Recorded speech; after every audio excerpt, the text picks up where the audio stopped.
Right, I think that looks pretty stable. Good afternoon, everybody. Thank you very much for attending. This is the first of two Law with Lunches on dental negligence in the next week or so. We're going to do part one today, bit of a simpler approach, but hopefully still a good refresher for everybody about the things that I see that people get wrong, whether you act for claimants, whether you act for defendants. There are still bumps in the road for all of us. And I hope that we can sort of smooth some of those out and try and stop those things going wrong before they go wrong. And then next week we'll deal with some more of the complex stuff. I haven't quite decided what to put in that yet, and I'll be guided by you as much as anything else. If after today, anyone who's booked in to next week's or wants to come to next week's wants me to cover any subjects in particular, I'm thinking the nerve injuries, coronectomies, the stuff that gets a bit more complicated, then just ping me an email, let me know, and I'll get it covered next week for you. So I'll go through the plan today for a minute. We've got about an hour. These things are much more entertaining for me and much more helpful for me if there's some kind of feedback. Don't be shy. If you want to ask a question, don't worry, just type it in the chat and I'll deal with it as we go along. I think we will be putting a version of this online, but we can edit that, so your questions won't necessarily make it online. We can always take them out and things like that, so don't be shy about asking questions. I know many of you, but not all of you. So just so you know where I come from, I was a general dental practitioner 1989 to 2004, so about 15 years. My first job was in the East End of Newcastle, where I learned to take teeth out. Then I was a dentist for the Republic of Seychelles government for a year, which was a bit of a jolly. Then I owned a couple of practices in Sunderland, and I taught sedation and phobia and anxiety management at the dental hospital in Newcastle. 2004, came to the bar, crime for 5 years, mainly sex and sheep. I'll tell you about that another time. But since about 2010, I've been doing only clinical negligence. About a third of what I do is dental and about 2/3 is non-dental. So that's my background and how I come to be spending an awful lot of time doing dental negligence cases. So let's have a look at what we've got to go through. This is the plan. The big claims that we see most of, the periodontal mismanagement claims, as gum disease mismanagement claims, dental caries mismanagement claims, tooth decay.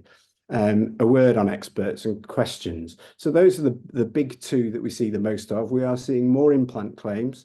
Not claims that result in implants, but claims where the implants have been placed and the implants have been wrong. And I've seen a few claims where people have needed wholesale implants after some dental negligence, and then there's been negligence in the placing of those implants, and there's been another claim for replacement of all of those implants. So it can become a bit of a never-ending circle. And I've repeated on that slide there. Don't be shy. Please just fire away in the chat function, and we'll cover stuff. So I thought what we'd do is look at the paperwork and why everyone hates dental claims, or lots of people hate dental claims. I'm well aware of that. I'm a bit the same with ophthalmology claims. They can be quite complicated because of the terminology and technology, and I don't have a degree in ophthalmology, but I do in this. So I can see why some of you think, oh God, not another dental claim. And then many of you spend all of your time defending dental claims, and the problem that you have often is that the people presenting the claim don't understand the claims properly. So that in itself can be a problem. So we'll go through that first. First of all, notation. Forgive me if this is too much of a simplification for some of you, but and it will be, but we do need to go over it. So traditionally in Britain for years, we've had this system of notation where the mouth is divided into 4 quadrants. You should be able to see my marker here. This is divided into 4 quadrants, and you must remember it's as though the claimant or the patient is facing you. So this is the upper right up here, and this is the upper left, and this is the lower left, and this is the lower right. Dentists do everything backwards because they're always talking about the patient's left as their right and vice versa. And then, of course, they do half their work in a mirror as well. So if you see dentists socially at parties, they're often very good with their rights and their left because everything's back to front because it's the way the patient is. And then everything's back to front again because they're using mirrors. So let's take, I don't know, tooth lower right 8. On this chart here, this would be lower right 8. And it's often written in this form over here, in handwriting, and you'll see that on handwritten manuscript notes all of the time. Of course, with computerization, and we've got more and more of that now, nearly everyone's using computers now in dentistry. And you couldn't really write that in clinical letters anymore. So it became LR8 like that. And those of you who are a bit old school, who spend all your time with dental claims, will have seen thousands of these charts here. And all this is here is a reproduction of that above there. And lower I8 would be this tooth here.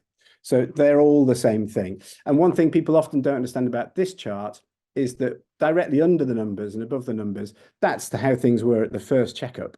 And then the next line is 6 months later, and the line above that is 6 months later, and 6 months later, and 6 months later. And you can see, if we look at lower right 5 here, this tooth has got no filling. 6 months later, no filling. 6 months later, no filling. Then again, and then suddenly, so what, 3 or 4 years after the first checkup, it gets a filling. So what you're seeing is an active timeline of how that works.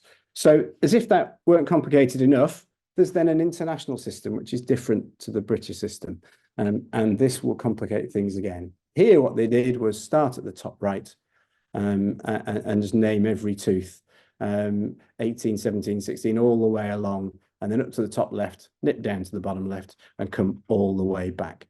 And what that means is you can have a nice simple claim that only involves one tooth, but unless you know your notation, you probably won't realize that. So the upper right canine, so this tooth here, upper right canine, will be written UR3 in clinic letters, hospital letters, that kind of thing. Someone who's trained abroad or who reads a lot of international articles and the like will call it tooth 13, or they may even just call it 13, or you'll see it handwritten in the notes like that. So you'll think sometimes you're dealing with 4 or 5 different teeth. You're not. This is all the same tooth. Upper right 3 is tooth 13, it's 13, or it's written like that. So it can be a bit more simple than you think when you realize all of that. Radiographs, the holy grail of dental claims. You can't run dental claims and you can't defend dental claims properly without A, the radiographs, and B, good quality copies of the radiographs. I see it all the time that people run claims without the radiographs or run claims with poor copies of the radiographs so that no one can see what's on them. People defending claims when all the radiographs aren't there. And if you ask me whether I'd rather have the notes or I'd rather have the radiographs, I'd rather have the radiographs. And a picture paints 1,000 words. They tell the story, and you can piece everything together, as can your experts, with the radiographs. So as I say, they're critical to assessment. They're difficult to copy. Traditionally, they were always on film or on acetate. And if you said to a practice, can we have your radiographs, please? They would say, well, we're not giving you the originals and we haven't got the facilities to copy. And in the old days, you used to be able to send them in to the local dental hospital who would copy them for a small fee. And that was that.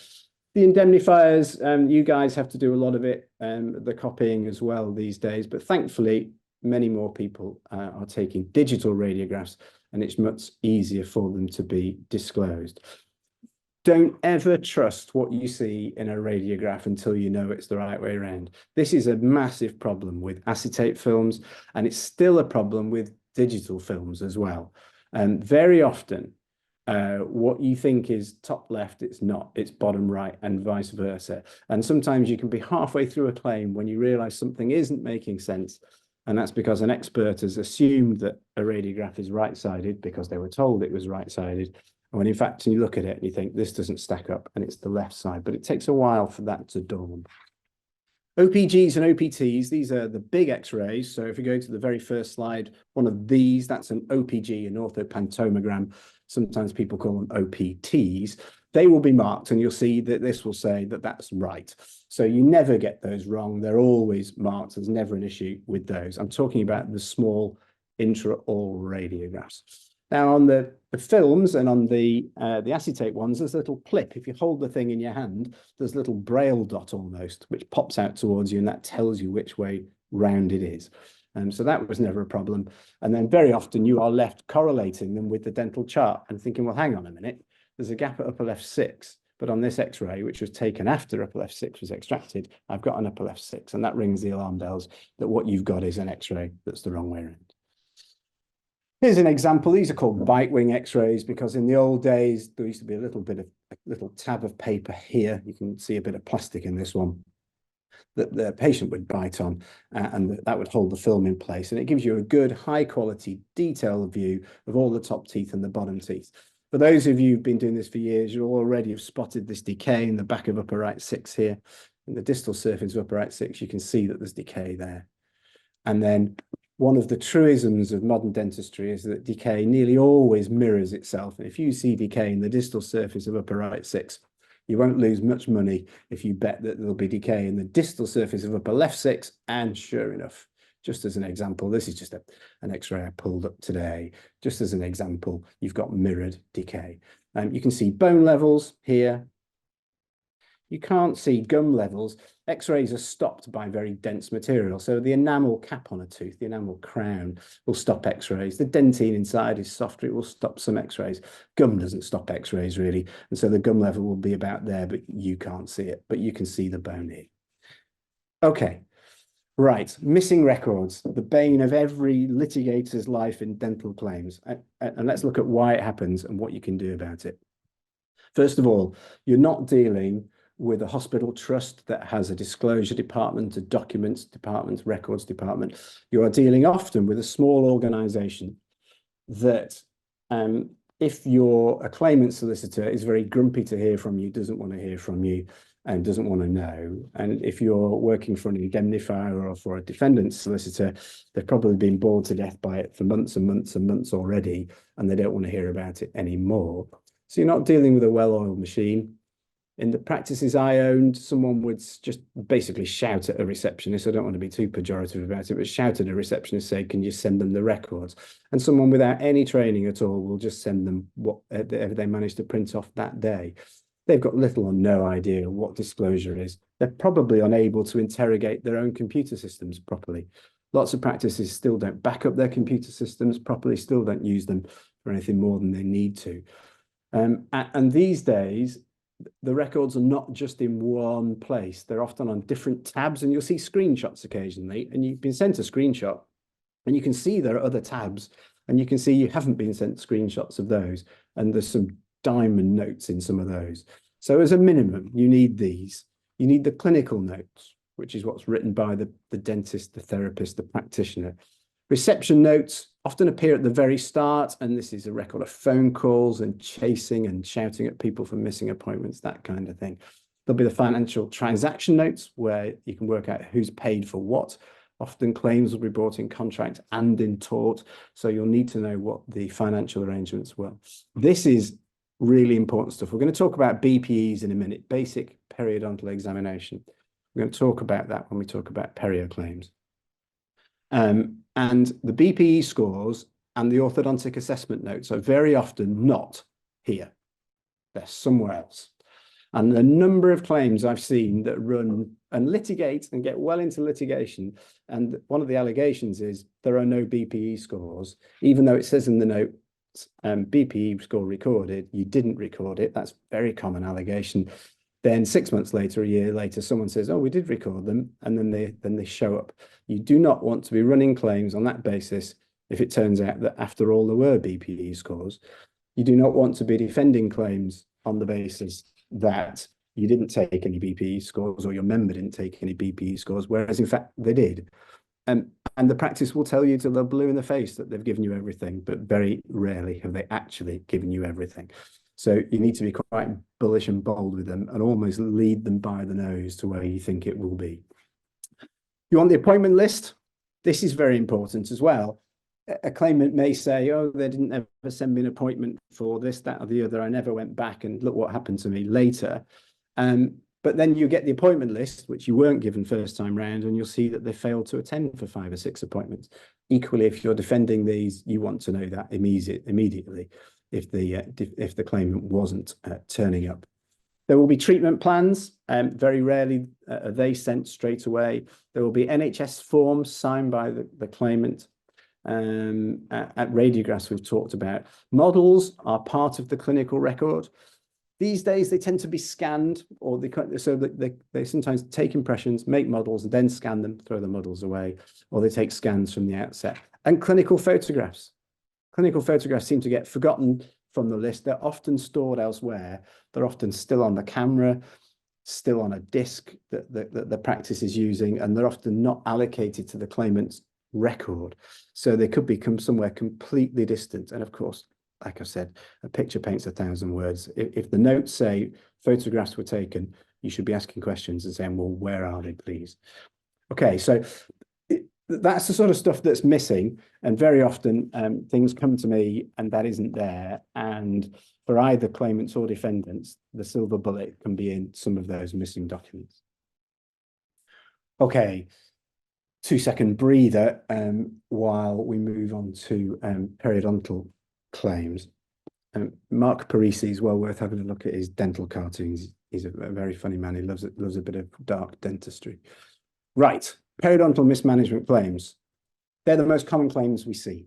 Although they are becoming less prevalent, thankfully, there is less periodontal negligence out there than there was. And we'll analyze in a minute, or I'll give you a theory anyway as to why that might be. What is periodontal disease? To the man in the street, it's gum disease. And the two are often used synonymously. So let's have a look at those in detail. It's all about, there's one fact that's extremely important, and it's all about this little crevice here. That little crevice there. Okay, and there's a unique surface in the mouth, and it's this surface here. It's a non-shedding surface. There are bacteria all over your body all the time. So there are bacteria on my hand right now. My hand doesn't really care because the skin is constantly renewing and shedding, and so that the dead scales are constantly sloughing off. The bacteria go with them. No really mature colony of bacteria will ever form on this surface. The only non-shedding surface you've got is the tooth.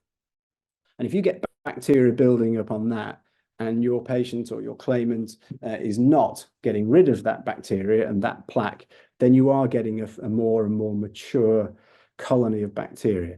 The very benign anodyne bacteria that you start off with are soon replaced with some nasty little bugs, and you can get some pretty horrendous smells and odors and all sorts of things from that.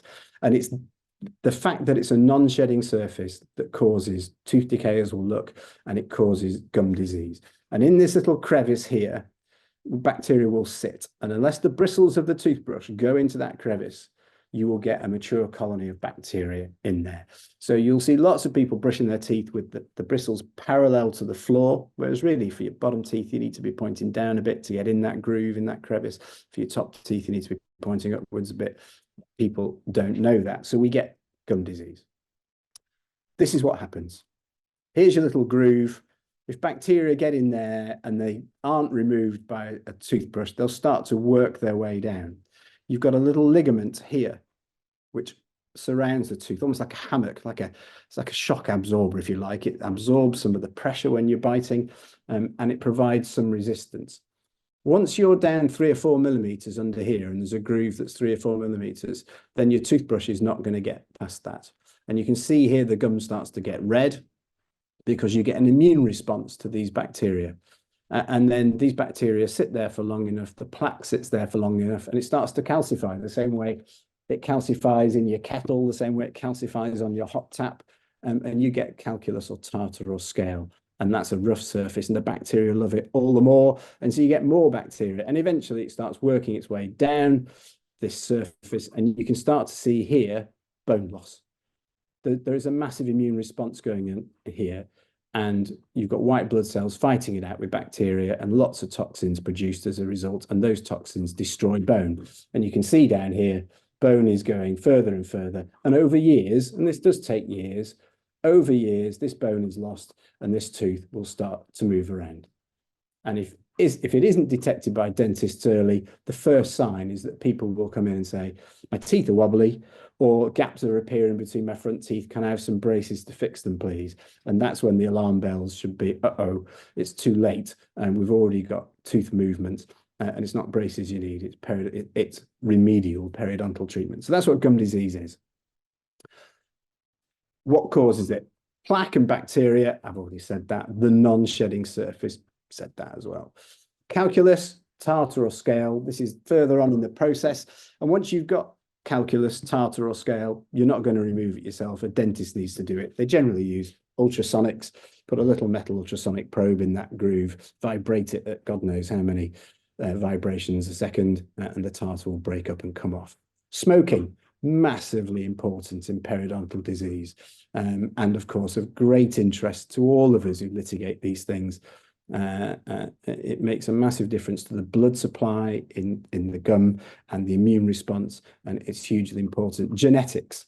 Some people are just predisposed to gum disease and are more likely to get it than others. And some people are very resistant to it. You can see some people, tons of plaque and tartar. They don't brush their teeth from 1 week to the next. Not got any gum disease. They're just genetically resistant.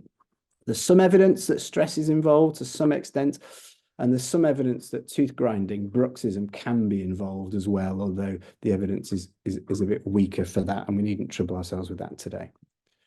So what's the duty? What must the dentist do? Well, it's a fairly prescribed duty, and it's not particularly difficult. The basic periodontal examination, the BPE, every checkup. So there should be one of these at every checkup, and the British Society of Periodontology sets out exactly how that works. There are codes 1 to 4 for all the sextants. The mouth is split into 6 sextants here. And you put a little probe, in fact, you saw it on here. This little probe goes into the gum, and the further it goes down, the higher the score gets, and the more the alarm bells should ring. So 1 is fine, 2, there's a bit of plaque around, 3, there's a pocket developing, 4, you've got a big pocket, and a star here, an asterisk, means that there is a bifurcation involvement. And what I mean, some teeth have got 2 roots, some have got 3 like that. And as soon as the gum and the bone have receded so that these are visible, these bifurcations or trifurcations, then of course it's much more difficult for people to clean. And that's what an asterisk means. So there's this duty to take BPEs every 6 months. Bite wing radiographs, like I showed you before, great at looking at bone levels. If you look at these here, you can see bone levels really well. If you take that 2 years later and the bone level is down here, it's as clear as day to you that you have a periodontal problem that needs dealing with. And often there's smoking involved. And because smoking reduces the blood supply, you don't see the redness in the gums so often, so it can sort of mask it. And so in smokers, it can go undetected. So bite wings are really important for checking bone levels, and they should be done every 2 years for that purpose alone. Forget decay and caries. We'll come to that in a minute. So when you see in the expert reports, BPEs are often written like that. They'll appear like that in the dental notes, but they'll often be written like that. This one here is 433 asterisk blank 24. That means there are no teeth in this sextant, okay, or only one, and then you just ignore it and put it in this one. So very important stuff here. If there's a score of 3 or more, you have to react to it. Your dentist has to react because you've got a pocket that's greater than 5.5 millimeters. And so you need to be reacting to it. And everyone forgets it's a screening system only. So as soon as you see a score of 3 or more, you have to think, we've got a perio problem here. Let's take some detailed perio measurements, move away from screening, which is what this is, into a detailed periodontal examination and find out what's going on. Okay, I've sort of shown you some bite wings already. Again, you can see bone levels on here nicely in someone who's got some periodontal disease. It's not the same person as I showed you, but you can see that this bone level isn't here. This bone level is up here now. There's bone loss in this person. And down here, that should be about there. And they've already got bone loss. And if it's the first time you see them and you say, right, what are we going to do about this gum disease of yours? They'll say, what gum disease? I've been with Dr. X for 10 years and he's never mentioned it. And as all of you are involved in this, no, that's very often how these claims start. That's how someone says, I've been misdiagnosed. And here we talked about furcation involvements, bone loss getting to furcation. Here's a furcation, this here, and you can see some shadowing here, and there's some bone loss around this furcation. And that is going to become almost impossible for someone to clean until it's been dealt with professionally. I said to you earlier that X-rays only stop things when they're pretty dense. So metal fillings here, you can see there's a metal filling there. That stopped all X-rays. Your film is white. And the enamel stops a lot. The dentine stops some. This is calculus. This is tartar. That spike on the side of a tooth there and there. That's tartar. For tartar to be black enough, to be thick enough to stop X-rays, that's a thumping great lump of tartar there. That's been there for, well, experts might disagree, but 9 months, 12 months, longer, couple of years. That's been there a long time. That doesn't form over a few months. So once you start seeing calculus on teeth like this, then you know that you've had tartar that's been sitting there for a long time. Okay, what's the duty? We've done that. I was going to get rid of that slide. I've duplicated it. What breaches do we see? Firstly, no BPEs. We see people just not do them.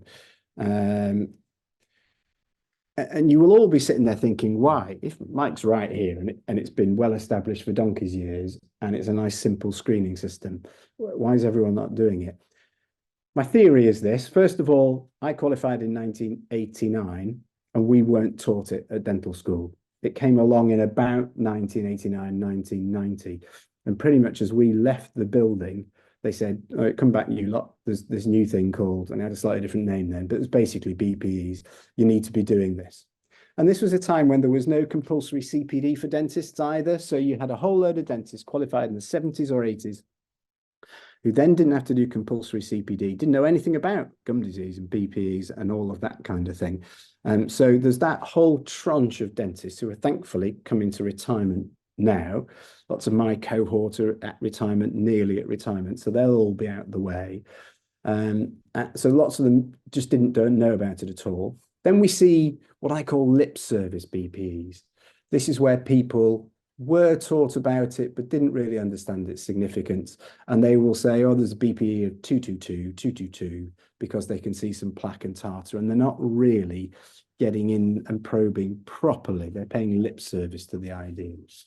And you see obviously wrong BPEs where you can see on an X-ray like we just saw, that wasn't an obvious furcation involvement, but there might be a bite ring with a glaringly obvious furcation involvement, and yet the BPE score is saying 111, 111, and that's just demonstrably wrong. So again, people paying lip service to it, glossing over it, not understanding its significance. This one, more subtle, people doing the BPEs properly, taking the scores and then not reacting to a 3. And the BSP, British Society of Periodontology, has got a quite clear guidance. And I put it on the previous slide. You can Google it. Tells you exactly what you should do in response to each score. And if you get a 3, you should be measuring all of the pockets around all of the teeth in that sextant and taking a much more detailed approach. Not taking radiographs. Dentists are under a lot of pressure not to take radiographs. You'll all have heard of the IRMA regulations, which means don't take radiographs unless you absolutely have to. And some people might think that the pendulum has swung too far against taking radiographs. And people don't take them when they should do, and they don't see the bone loss happening. We see people not responding to a one mobile tooth. Let's say an upper wisdom tooth starts moving around. They just take it out. Yeah, you don't really need it, but that should ring the alarm bells that if gum disease is happening there at a difficult to clean tooth, it's likely to start happening somewhere else too. Not giving oral hygiene instructions. Sorry for the abbreviation. That's what that means. Not giving oral hygiene instruction or smoking cessation advice. Again, I qualified 89. No one ever told me I had to give smoking cessation advice. It came a long way after that. So you've got a whole cohort of dentists who were never primarily trained in doing it. And oral hygiene advice has often been given, but has been scant and poor quality and often never recorded.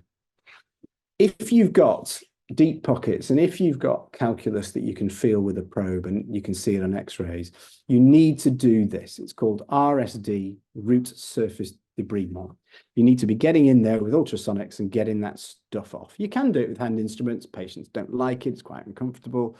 Patients often don't like ultrasonics either. But you need to get rid of that.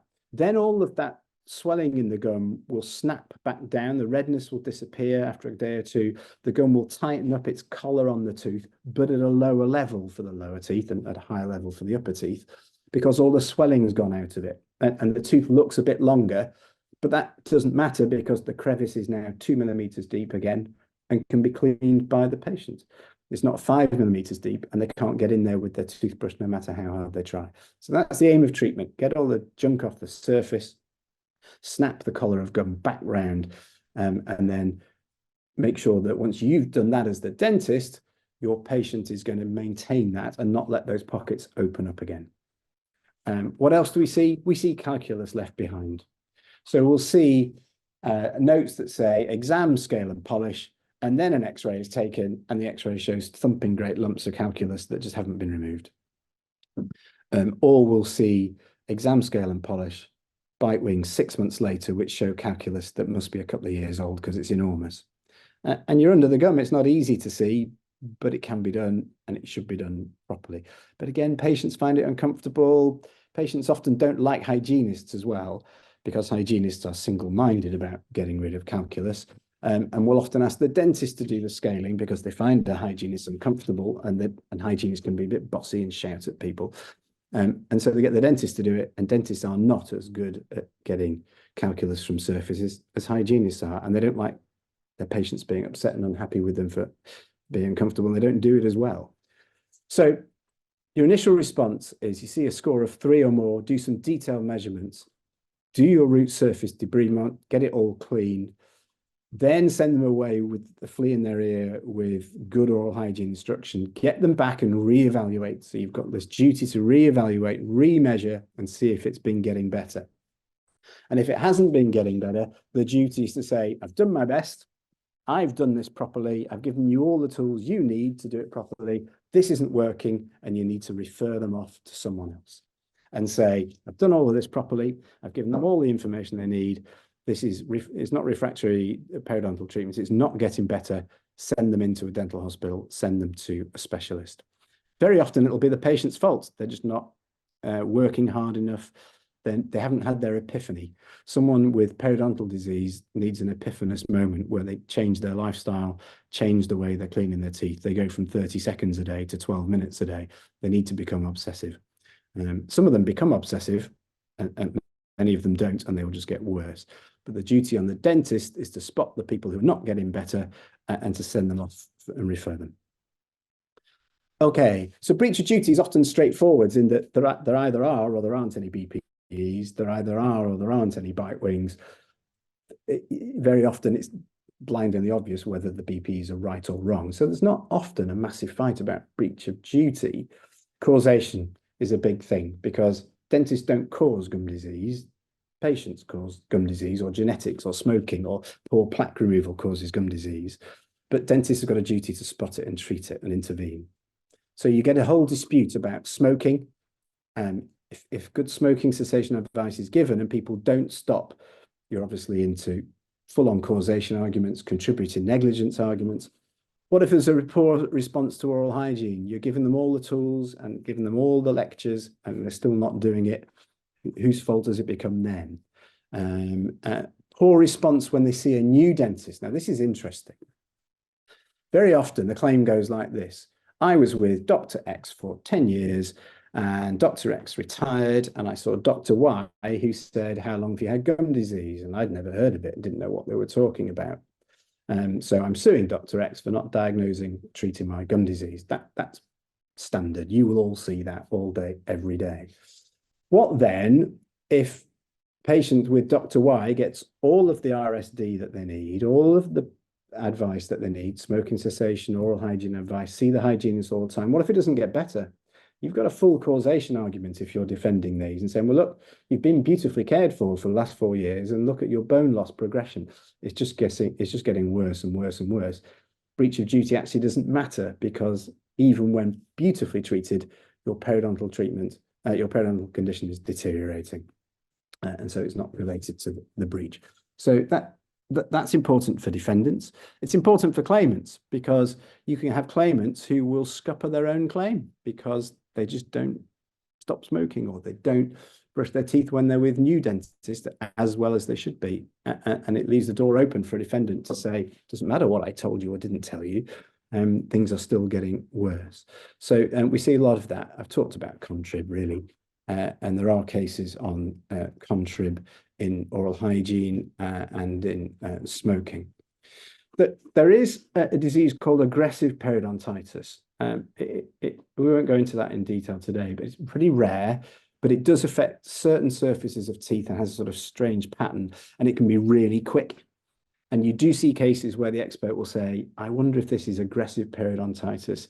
And there are arguments, and there is some research data that show that even beautifully treated, some people will lose a tooth every 9 or 10 years or something like that. But then there's later research that says, actually, that's not true. If you do diagnose that it's aggressive periodontitis and you treat it aggressively, you can stop tooth loss. So you do see cases where is this aggressive periodontitis crops up. And you see this argument as well, where what if there's been some bone loss, let's say 50% bone loss caused by the negligence, and one expert looks, let's say the claimant instructed expert looks and does a C&P report and says, I think those teeth are going to be lost in the next 10 years. And the defendant instructed expert looks and says, do you know what? Properly looked after, they're not going to be lost at all. You can keep those for life, and you can get a dispute just about condition and prognosis. So that happens as well. Will the teeth that have lost a lot of bone be kept for life? Or is it just going to be impossible for that claimant to keep them for life, given the position that they're now in? And then you often get a dispute about the suitability and cost of remedial treatment, because one of the reasons for the explosion in dental claims when it happened way back when, the noughties, let's call it the noughties, one of the reasons for the explosion was that the value of them changed, because before you had implants, people lost teeth and had a fairly cheap acrylic denture on the NHS, under 100 quid, something like that. There wasn't a lot of value in them. Then implants come along and they cost, in dental terms, a small fortune. And the argument is, you've had a natural dentition with a periodontal ligament around it, which protects the bone loss and protects the tooth, and is much better than an implant in that respect. And over 20 years, you've let that fall apart because of your genetics or your smoking or oral hygiene or a combination of all of those. And yet you want implants, which are much more susceptible to the same infections, the same bacteria. You're not suitable. That's the argument, because if your dentition deteriorates in 20 years, then your implants will. And when they go, they'll take a load of bone with it. Let me just show you what that looks like. I showed you the periodontal ligament before. Here's an implant. When you put the implant in, there is no ligament around this at all. This is just bone growing straight onto titanium. And that was the breakthrough in implants. They discovered that if you put sterile titanium into bone, then bone will grow on it. And often you'll see implants have got a little hole there, and the bone will grow through the hole and lock this thing in. But if they don't keep this crevice clean here with implants in, and I mean really clean, then bacteria will get down there, and there's no ligament to stop this or slow it down. It'll get round there in no time. And so the argument is, if your oral hygiene is not good enough, or you haven't stopped smoking, then you're not suitable for implants, because in no time at all, infection will get around here. It's called peri-implantitis, just Latin for around the implant. You will lose the implant, and when the implant goes, it will take all of this bone with it, and you'll be in a worse position than before. So lots of implantologists, in fact, most, if not all implantologists, will refuse to place implants when there's inadequate oral hygiene or ongoing smoking, that kind of thing. So the argument for defendants is, okay, you may have had some tooth loss as a result of some perio mismanagement, but you're actually not suitable for implants. It'll make things worse for you. We're not paying for them. And that's a common argument. And there's often a lot of force in that. Of course, if you're representing a claimant, you need to make sure they don't get themselves in that position, because defendants will want to see what their plaque scores are now, what their bleeding indices are now. And that's pretty much it for perio claims, I think. I think I've done some of this. Why does it happen? I've done the first bit. It wasn't taught to dentists who qualified in the 80s or earlier. It's painless. It's an insidious disease. It doesn't hurt people. They're not really aware of it. They might think their gums bleed a bit, But patients often, when they have bleeding gums, don't brush their teeth more as they should. They back off. They think they're over brushing them. So they don't often get pain. And patients, the reality is this, that patients are often told, but the reality doesn't sink in until they've lost teeth. So many patients are told, your oral hygiene is not good enough. You're not getting into that crevice properly. You need to use interspace brushes. You need to use floss. Otherwise, you might face consequences. But it's only when they've lost a few teeth that they really start to take notice. So often the notes will say, I warned them, I warned them, I warned them. And they'll say, I've never heard of it. And you have a dispute of fact about who said what to whom. Bone loss is hard to detect in a short period of time. Yeah. You take x-rays a year apart, you probably won't spot any bone loss. And here, this is a bit like watching grandchildren grow up, in that when the parents see them every day, they don't really notice the change in them. But when grandparents sees them and hasn't seen them for 6 months, they go, blimey, you've changed. And gum disease can be a bit like that. If you examine someone every 6 months, you don't really pick up that there's been a change in the bone loss and a change in the gum levels over time. But if you don't see them for 3 or 4 years, you think, my goodness, that's different to the way it was before. So dentists are fooled a bit by that, I think, by seeing people very regularly. It's very difficult to pick up subtle changes, and 10 subtle changes can add up to a big change, and that may be one of the reasons for it. Perio disease, we know, can progress in fits and starts. It can be quiescent for a while, and then it can fire up, and often maybe stress-related, hormone-related. We don't really understand it, but it can progress in fits and starts. And I told you this before, patients don't like hygienists because hygienists are single-minded. They've only got one job, and that's to get calculus and they won't be stopped. That's quite uncomfortable sometimes. And so people stop going to see hygienists, even though they've been told, or they beg the dentist to do it because they don't like the hygienist, because the hygienist is grumpy and shouts at them. And people don't like being told off. So that's it pretty much for perio. Quick break for 2 seconds, and then we'll do 15 minutes on, or less than that, on caries. And then that's pretty much it for today. And this is some doggy dentistry I did in the 80s. The dentistry in the wild, it was in the 80s, it was like the Wild West. So my vet was, my patient was a vet, and he wanted to do some fillings for a dog, but he had to send them to Edinburgh. He said, could you do it? And I said, yeah, sure. So we had to go. So this was a Weimaraner that we did some fillings for back in about, I don't know, 89, 90, something like that. Probably get struck off now, but as I say, the world was different then. So caries management, caries mismanagement claims. What is caries? It's tooth decay. That's all it is. You need 3 things for tooth decay. You need a tooth surface, you need bacteria, and you need sugar. And the more you have of each, the more tooth decay you will get. If you keep removing the bacteria, you won't get tooth decay. If you keep removing the sugar, you won't get tooth decay. Everyone brushes their teeth after eating sugar. There's a good argument for brushing your teeth before you eat sugar, because if you haven't got any bacteria there, eat as much sugar as you like. There's no bacteria to work on it and to make it into an acid that causes the decay. So for kids and their sugar intake, it's not brushing teeth that's important in kids largely. It's sugar. It's the frequency of sugar intake.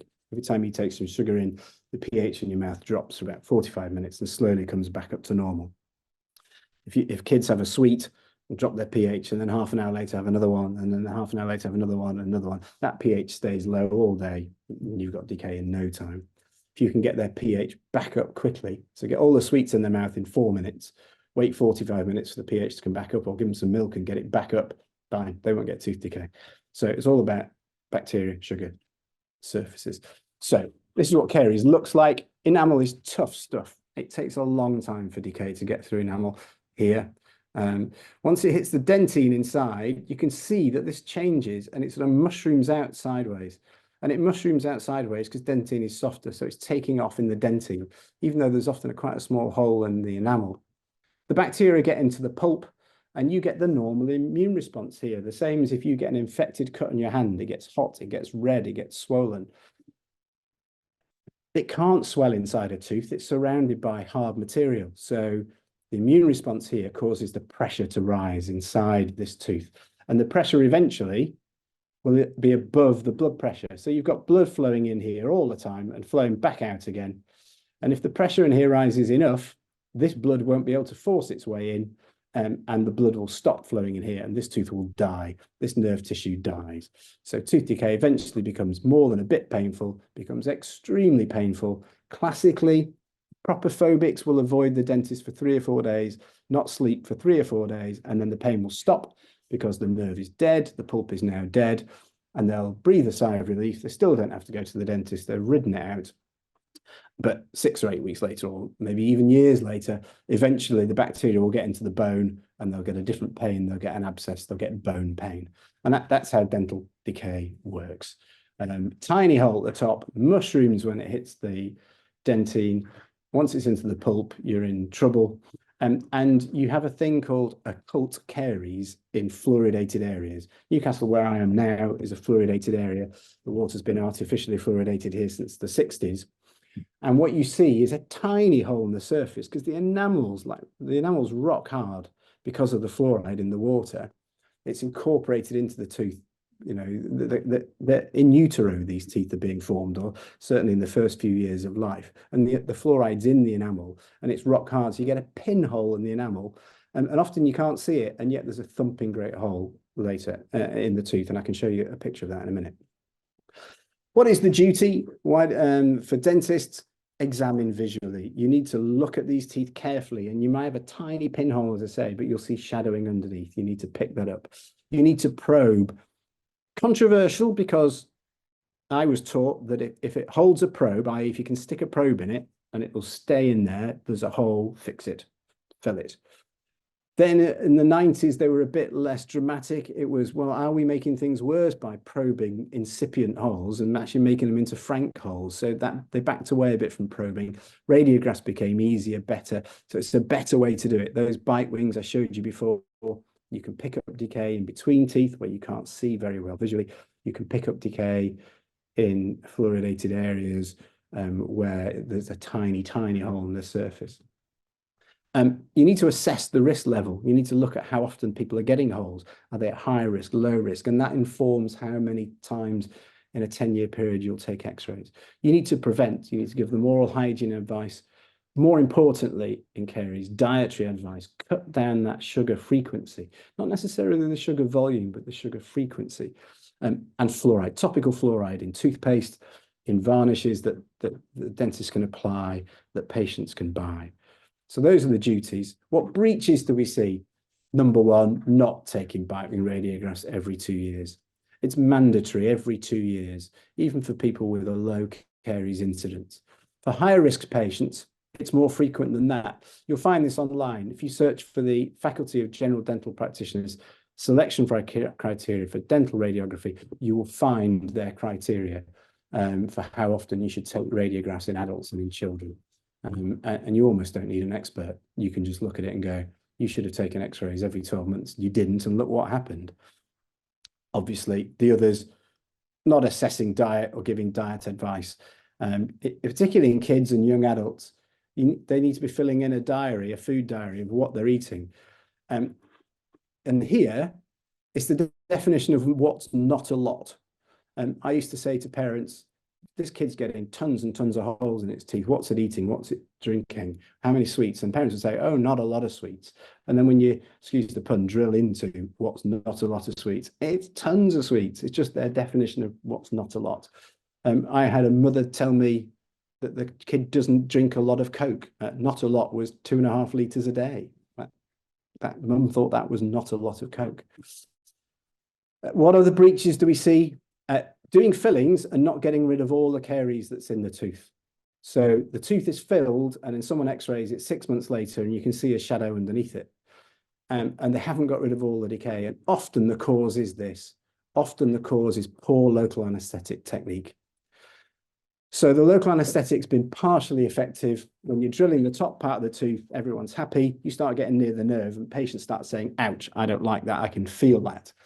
And you're running late. You don't want to deliver more local anesthetic and wait another 3 or 4 minutes for it to work. Your patient doesn't want any more injections. The natural human reaction, I'm afraid, is to sometimes leave decay behind that shouldn't be left behind. And you'll see that on x-rays. And nearly always it's because local anesthetic technique was poor.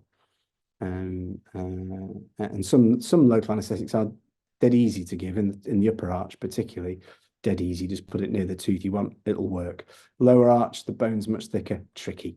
And you'll see this kind of breach of retained decay under a new filling. You'll see this more in the lower arch than you will in the upper arch, which I say backs up my theory that this is LA driven very often. Poor radiograph quality. If the radiographs are poor quality, you can get artifacts. They can be blurred if people move, if it's not done properly, and you just don't see the decay. It's there, but it's not seen. And OPGs, remember that first opening slide I showed you with the patient who'd had their glasses on when the OPG was taken. People do use those to diagnose caries. They're not good enough.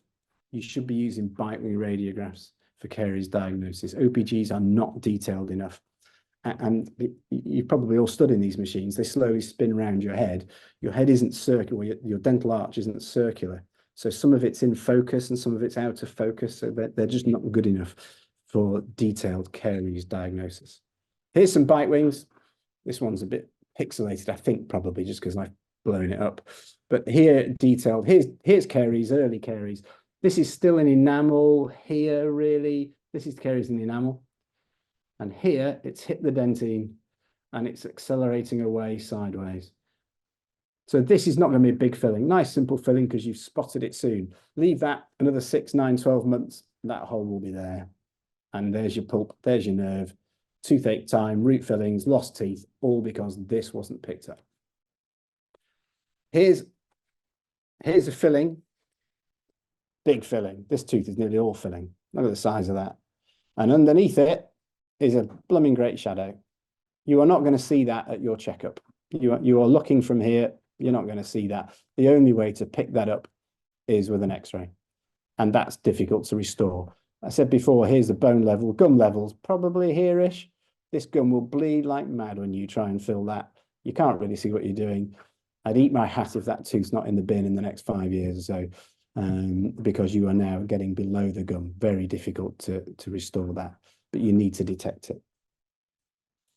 it. Many of you might be thinking, come on, Mike, it can't be that difficult. There's either a hole or there isn't a hole. Well, it is difficult. I'll talk about this slide in particular in a minute, just to finish. In the 80s, I think it was, the RAF did some studies about operator variability. So they took out some teeth and put them into what they call phantom heads. So these sort of fake heads that you train dentists on to teach them how to do fillings and the like. And so they put them in phantom heads and they gave them to, I don't know, 100 dentists and said, how many fillings does this person need? And they observed the variability. Some dentists would say 4 fillings, some dentists would say 5 fillings, because you've got a deeply stained fissure there. Would that hold a probe? Do you need to get in there with a drill? If you're never going to see this patient again, or they come in every 3 years, you might intervene. If they turn up every 6 months religiously, you might give that the benefit of the doubt, for example, and see them in 6 months.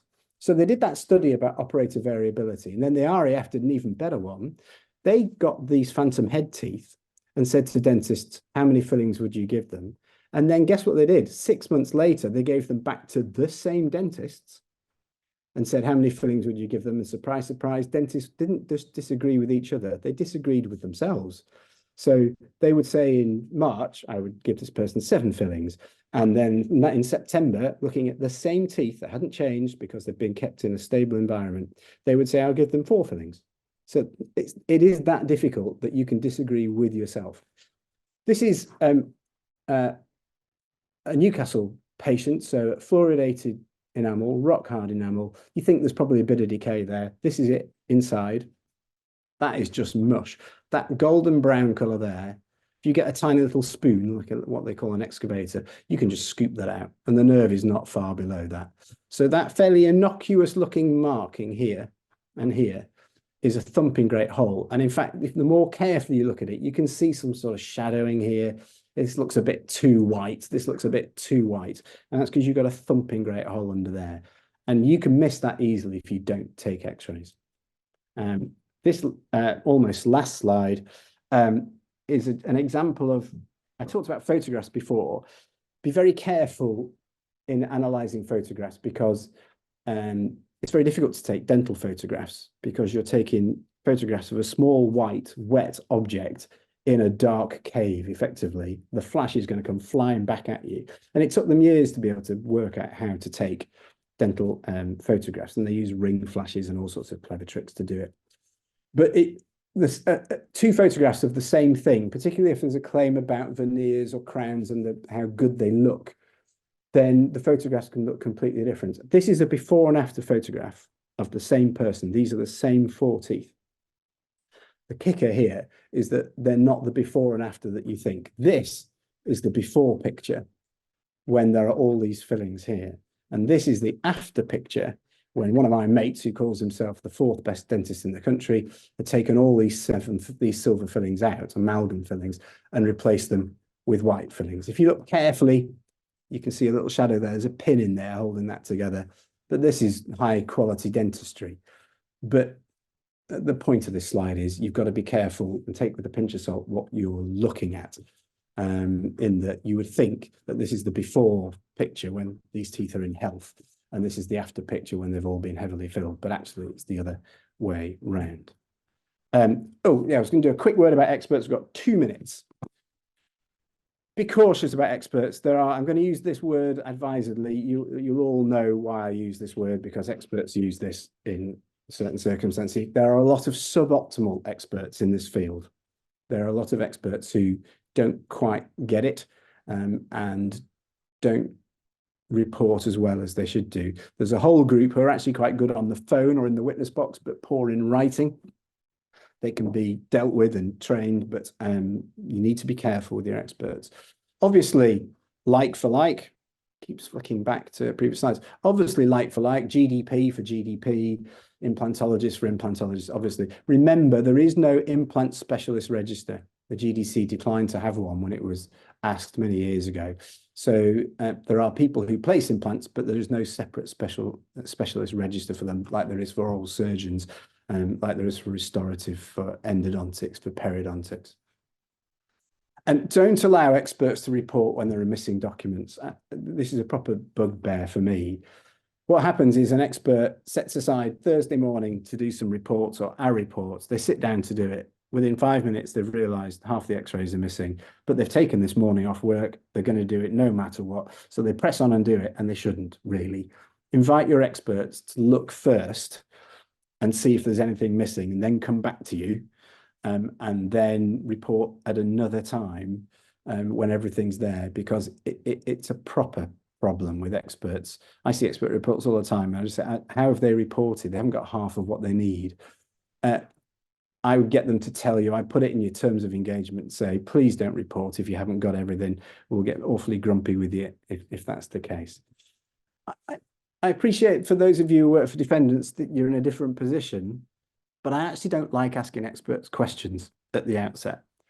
It focuses their mind too much, and they miss other stuff, and they just focus on what has already been put to them as an allegation. Just tell them which teeth it's about and let them get on with it is my preferred MO.